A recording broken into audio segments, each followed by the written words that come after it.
श्रीमद् भागवतं वराहस्तुति।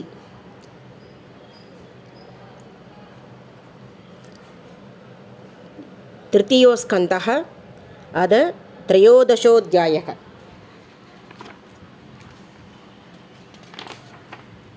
ऋषय ऊचुको जिदं जिदं ते जिदयज्ञभावन त्रयं धनुं स्वापरदुन्वते नमः यत्रोमकर्देषु निल्युरत्वरास्तस्मै नमः कारणशूकराय ते रूपं तवैतन्ननु दुष्कृतात्मनां दुर्दर्शनं देव यदद्वरात्मकं छन्दांशयस्यद्वची वर्गिरोम स्वाज्यं त्रिषिद्वङ्ग्रिशो चादुर्गोत्रं सुग्दुण्ड आशित् श्रुवईशनाशयो रिडोदरे शमसा कर्णरन्ध्रे प्राशिद्रमाशे क्रशने क्रकास्तुते यश्चर्वणं ते भगवन्नग्निहोत्रं दीक्षानुजन्मोपशतै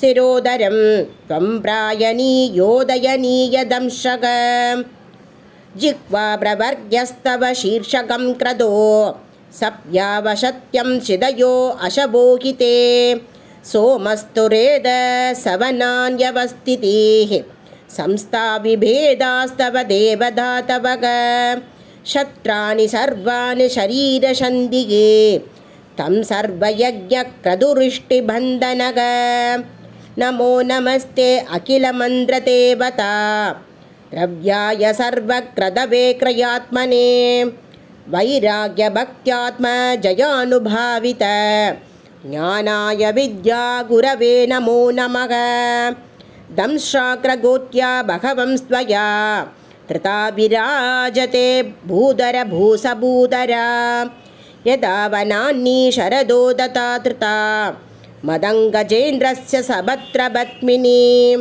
त्रयीमयं रूपमिदं शचौकरं भूमण्डलेनादददातृतेन ते शगासि शृङ्गोडगनेन भूयसा कुलाचलेन्द्रस्य यतैव विभ्रमः संस्थापयैनां जगतां शदस्तुषां लोकाय पत्नीमसि मादरं पिता विदेम चास्यै नमशासकत्वया यस्यां स्वदेजो अग्निमिवारणावताः कश्चद्दधीदान्यदमस्तव प्रभो रसां कदाया भुवि उद्विभर्गनं न विस्मयोऽसौ द्वयि विश्वविस्मये यो माययेतं सचुते अधिविस्मयं वितुन्वदा वेदमयं निजं बभोः जनस्तपः सत्यनिवासिनो वयं जडाशिको